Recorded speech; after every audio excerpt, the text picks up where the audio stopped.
ಓಂ ಲಕ್ಷ್ಮೀನಾರಾಯಣಾಯ ನಮಃ. ನಿತ್ಯಭಕ್ತಿ ಕಾರ್ಯಕ್ರಮಕ್ಕೆ ಸುಸ್ವಾಗತವನ್ನು ಕೋರುತ್ತಾ, ಇತ್ತೀಚಿನ ದಿನಗಳಲ್ಲಿ ನಾವೆಲ್ಲರೂ ಕಂಡ ಹಾಗೆ, ನಾವೆಲ್ಲರೂ ನೋಡ್ತಾ ಇರೋ ಹಾಗೆ ಟ್ಯಾಟೋ ಅಂತ ನಾವು ಇಂಗ್ಲೀಷಲ್ಲಿ ಏನು ಕರಿತೀವಿ, ಅದನ್ನೇ ಕನ್ನಡದ ಅಚ್ಚ ಪದ ಅಂತ ಹೇಳಿದ್ರೆ ಅಚ್ಚ ಅಂತ, ಅದೇ ಅಚ್ಚ ಹಾಕ್ಸೋದು ಅಂತ ಏನು ಕರೀತಾರೆ.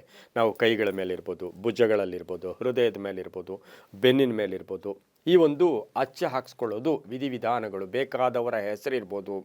ಹಾಗೆ ಅದರ ಜೊತೆಗೆ ದೇವತಾ ವಿಗ್ರಹಗಳು, ದೇವತಾ ಮೂರ್ತಿಗಳನ್ನು ಅಚ್ಚ ಹಾಕ್ಸ್ಕೊಳ್ಳೋದ್ರಿಂದ ಶುಭಾನ ಅಶುಭಾನ, ಒಳ್ಳೆಯದ, ಅದು ಹಾಕ್ಸ್ಕೊಂಡ್ರೆ ಏನು ಅಂತಕ್ಕಂಥ ಹಲವಾರು ಪ್ರಶ್ನೆಗಳಿಗೆ ಒಂದು ಸೂಕ್ಷ್ಮವಾಗಿ ಕೆಲವೊಂದು ವಿಧಿವಿಧಾನಗಳ ಅಥವಾ ನಾವು ಪರಿಹಾರಗಳನ್ನು ಕೂಡ, ಅದರ ಫಲಗಳನ್ನು ಕೂಡ ಇವತ್ತು ತಿಳಿಸೋಕ್ಕೆ ಪ್ರಯತ್ನ ಪಡೋಣ.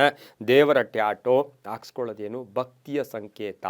ನವವಿಧ ಭಕ್ತಿಗಳಲ್ಲಿ ಇದು ಒಂದು ಭಕ್ತಿ. ಆದರೆ ಈ ದೇಹ ಮಲಮೂತ್ರಗಳಿಂದ ಕೂಡಿದ ದೇಹ ಅಂತ ಎಲ್ಲೋ ಒಂದು ಕಡೆ ದಾಸವರೇಣ್ಯರಿರ್ಬೋದು, ಕಾಲಜ್ಞಾನದ ಕರ್ತೃಗಳು ಕೂಡ ಹೇಳಿದ್ದಾರೆ.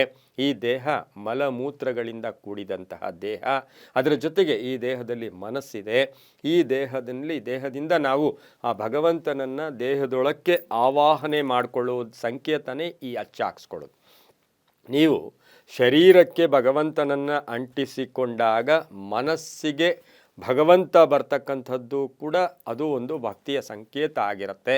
ಆದರೆ ಎಲ್ಲೋ ಒಂದು ಕಡೆ ವಿನಾಯಕನ ಅಚ್ಚ ಹಾಕ್ಸ್ಕೊಳ್ಳೋದು, ಸುಬ್ರಹ್ಮಣ್ಯನ ಆಗ್ಬೋದು, ದೇವಿ ಇರ್ಬೋದು, ಅಯ್ಯಪ್ಪ ಸ್ವಾಮಿ ಇರ್ಬೋದು, ಸಾಕ್ಷಾತ್ ವೆಂಕಟೇಶ್ವರ ಇರ್ಬೋದು, ಸ್ವಸ್ತಿಕ ಇರ್ಬೋದು, ಹಾಗೆಯೇ ಚಕ್ರ ಇರ್ಬೋದು, ಓಂಕಾರ ಇರ್ಬೋದು, ಇವೆಲ್ಲವನ್ನು ಕೂಡ ಹಾಕ್ಸ್ಕೊಂಡಾಗ ನೀವು ಹಾಕ್ಸ್ಕೊಳ್ಳೋಕ್ಕೆ ಯಾವುದೇ ತಂಟೆ ತಕರಾರು ಯಾರೊಬ್ಬರದು ಇಲ್ಲ. ಯದ್ಭಾವಂ ತದ್ಭವತಿ. ಆದರೆ ಆ ಒಂದು ಚಿಹ್ನೆಗಳನ್ನು ಹಾಕಿಸ್ಕೊಳ್ಳುವ ನಾವು ಅದಕ್ಕೆ ತಕ್ಕ ಹಾಗೆ, ಈಗ ರಾಘವೇಂದ್ರ ಸ್ವಾಮಿಗಳ ಒಂದು ಬೃಂದಾವನದ ಒಂದು ಗುರುತನ್ನು ದೇಹದ ಮೇಲೆ ಹಾಕ್ಸ್ಕೊಳ್ಳೋದು, ಆಮೇಲೆ ಭುಜಗಳ ಮೇಲೆ ಹಾಕ್ಸ್ಕೊಳ್ಳೋದು. ಎಷ್ಟೋ ಸರಿ ನಾವು ನೋಡಿರ್ತೀವಿ, ಎಷ್ಟೆಷ್ಟು ನಟರಿರ್ಬೋದು, ನಟಿಯರಿರ್ಬೋದು ಹಾಕ್ಸ್ಕೊಂಡಿರ್ತಾರೆ, ಶ್ರೀಚಕ್ರ ಎಲ್ಲ ಹಾಕ್ಸ್ಕೊಂಡು. ಅದರ ತಕ್ಕ ಹಾಗೆ ನಮ್ಮ ದೇಹವನ್ನು ಪರಿವರ್ತನೆ ಮಾಡ್ಕೋಬೇಕು. ಇದನ್ನು ನಮ್ಮ ಶಾಸ್ತ್ರಗಳಲ್ಲಿ ಅಥವಾ ಪುರಾಣಗಳಲ್ಲಿ ಇದನ್ನು ಏನು ಹೇಳ್ತಾರೆ ಅಂದರೆ ಒಂದು ದೀಕ್ಷೆ ಅಂತ. ಈಗ ನಾವು ಮಂತ್ರವನ್ನು ದೀಕ್ಷೆಯಾಗಿ ಪಡ್ಕೋತೀವಿ. ರಾಮಕೃಷ್ಣ ಮಠದಲ್ಲಿ ಕೊಡ್ತಾರೆ, ಅನೇಕ ಕಡೆ ಮಂತ್ರವನ್ನು ಕೊಡ್ತಾರೆ, ಎಲ್ಲೋ ಒಂದು ಕಡೆ ವೀರಶೈವ ಮಠಗಳಲ್ಲಿ ಮಂತ್ರ ಕೊಡ್ತಾರೆ. ಮಂತ್ರ ದೀಕ್ಷೆ ಅಂತ ಕೊಟ್ಟಾಗಿ ಇದೂ ಕೂಡ ಒಂದು ದೀಕ್ಷೆಯ ಸಮಾನ. ಈ ದೇಹಕ್ಕೆ ಅಂಟಿಸಿಕೊಂಡ ಭಗವಂತನ ಸ್ವರೂಪಕ್ಕೆ ತಕ್ಕ ಹಾಗೆ ನಾವು ನಡ್ಕೋಬೇಕು. ಆ ನಡ್ಕೊಳ್ತೀವಿ ಅಂದರೆ ನೀವು ಹಾಕ್ಸ್ಕೊಳ್ಳೋದ್ರಲ್ಲಿ ಯಾವುದೇ ಅಭ್ಯಂತರ ಇಲ್ಲ. ಹಾಕಿಸಿಕೊಂಡು ನಾವು ನಡ್ಕೊಳ್ದೆ ಹೋದಾಗ ಅದು ನಮಗೆ ಜನ್ಮಾಂತರಕ್ಕೂ ಕೂಡ ಅದು ಎಲ್ಲೋ ಒಂದು ಕಡೆ ಒಂದು ಕಷ್ಟವಾಗಿ ಕಾಡಬಹುದು ಅಂತ ನಾನು ಅಂದ್ಕೊಂಡಿದ್ದೀನಿ. ಅದರ ಜೊತೆಗೆ ಈ ಒಂದು ಟ್ಯಾಟೋ ಹಾಕಿಸ್ಕೊಳ್ಳೋಗೆ ನಾವು ಒಂದಷ್ಟು ದುಶ್ಚಟಗಳು, ಕೆಲವು ನಮ್ಮಲ್ಲಿರ್ತಕ್ಕಂಥ ದುರ್ಬುದ್ಧಿಗಳು, ಕೆಲವು ನಮ್ಮಲ್ಲಿರ್ತಕ್ಕಂತಹ ಕೆಟ್ಟ ಹವ್ಯಾಸಗಳನ್ನು ಬಿಡ್ತೀವಿ ಅಂತಕ್ಕಂಥ ಸಂಕಲ್ಪ ಇಟ್ಕೊಂಡು ಭಗವಂತನನ್ನು ದೇಹಕ್ಕೆ ಅಂಟಿಸ್ಕೊಳ್ಳೋದು ತುಂಬಾ ಒಳ್ಳೆಯದು. ಆದರೆ ಭಗವಂತ ಸರ್ವಾಂತರ್ಯಾಮಿ, ಸರ್ವವ್ಯಾಪಿ, ಸರ್ವಶಕ್ತ.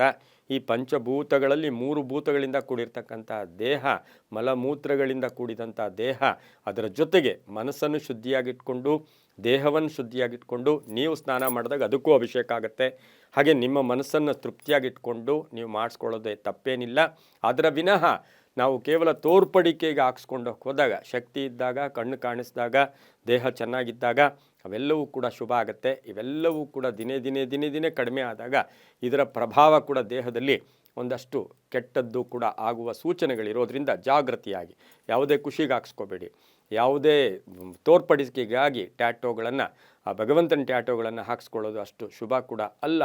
ಹಾಗಾಗಿ ನೀವು ಒಳ್ಳೆಯ ಮನಸ್ಸಿಟ್ಕೊಂಡು ಹಾಕ್ಸ್ಕೊಳ್ಳೋದ್ರಿಂದ ಸಾಕಷ್ಟು ಶುಭ ಫಲಗಳು ಕೂಡ ಸಿಗುತ್ತೆ ಅಂತ ಹೇಳ್ತಾ, ಎಲ್ಲವೂ ಅವರವರ ನಂಬಿಕೆಯ ಆಧಾರದ ಮೇಲೆ ಹೋಗುತ್ತೆ ಅಂತ ಹೇಳ್ತಾ, ಸರ್ವೇ ಜನಾಃ ಸುಖಿನೋ ಭವಂತು, ಸಮಸ್ತ ಸನ್ಮಂಗಳಾನಿ ಭವಂತು.